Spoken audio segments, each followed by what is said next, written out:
सो बच्चा लोग, अभी जो है दूसरा एक थ्योरम है, नेक्स्ट थ्योरम है आप लोग के टेक्स्ट बुक में दिया हुआ है कि अगर y again f of x का डिफरेंशियल फंक्शन x है और इंटरवल कोई इंटरवल दिया रहेगा, है ना, and y is one on one and onto function, है ना, ये फंक्शन में है one on one and onto function दिया हुआ है and dy by dx is not equal to zero, है ना। तो इंपॉर्टेंट इसमें पॉइंट ये दिया हुआ है कि dy बाई dx जो डिनोमिनेटर है वो जीरो नहीं होना चाहिए, क्योंकि अगर ये जीरो हो गया तो नॉट डिफाइन का केस आ जाएगा, है ना। 1/0 that means infinity not define का केस बन जाएगा। और दिया हुआ है कि अगर f inverse of y is a differentiable function on that interval, then this derivative f inverse of y is equal to 1 by f of x, इसको ऐसा भी लिखा जाता है dx by dy is equal to 1 by dy bye dx। जब हम लोग derivative solve करते हैं तो इसको इस फॉर्म में लेते हैं। हम डिफरेंशिएशन को जब भी सॉल्व करते हैं इनवर्स में, इनवर्स फंक्शन में, है ना, तो हम यही वाला फॉर्मूला, इससे थोड़ा सा बेटर आता है समझ में, ठीक है, इजी भी हो जाता है।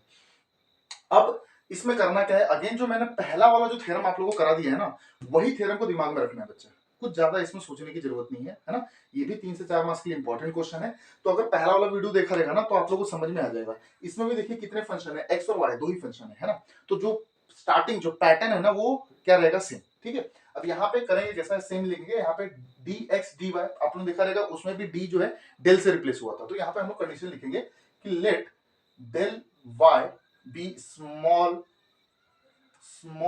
increment of dy, ठीक है। Similarly let del x be a small increment of dx।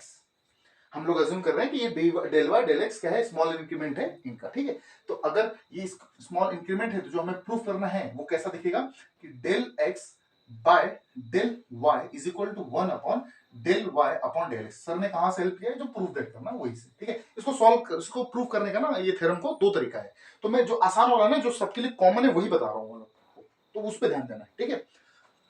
अब यहां पे सिमिलरली प्रीवियस में हमने क्या किया था, लिमिट पुट किया था, limit delta x tends to zero on both the side. तो वही काम करेंगे, पुट कीजिए limit delta x tends to zero del x by del y is equal to limit delta x tends to zero, है ना। अब आपके ऊपर है, या तो आप पूरा ब्रैकेट लगा दो, या तो आप 1 अपॉन लिमिट खाली किसको दे दो, जो डिफरेंशिएबल फंक्शन है, क्योंकि ऊपर वाला तो कांस्टेंट है ना, फिनिट वैल्यू है वो। Is that clear?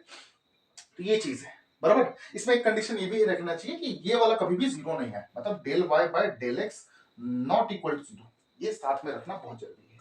अब यहाँ पे देखोगे हमारा डेल एक्स विद अप्रोच कर रहा है जीरो, क्योंकि विद रिस्पेक्ट टू एक्स को डिफरेंशिएट कर रहा है। लेकिन यहाँ पे आप देखोगे तो डेल वाई हम लोग ले रहे हैं ना, विद रिस्पेक्ट टू वाई ले रहे हैं। तो यहाँ पे डेल एक्स की जगह पे मैं क्या लिख सकता हूँ, दैट मींस डेल एक्स अगर जीरो है ना, तो मैं लिख सकता हूँ कि डेल वाई भी टेंस किसको करेगा, जीरो को, क्योंकि एक दूसरे को डिफरेंशिएबल फंक्शन है, वो डिफरेंशिएबल फंक्शन है वो। क्लियर है बात? तो ये वाला इक्वेशन कैसा चेंज हो जाएगा, देखने वाली बात रहेगी। Limit delta y tends to zero del x by del Y.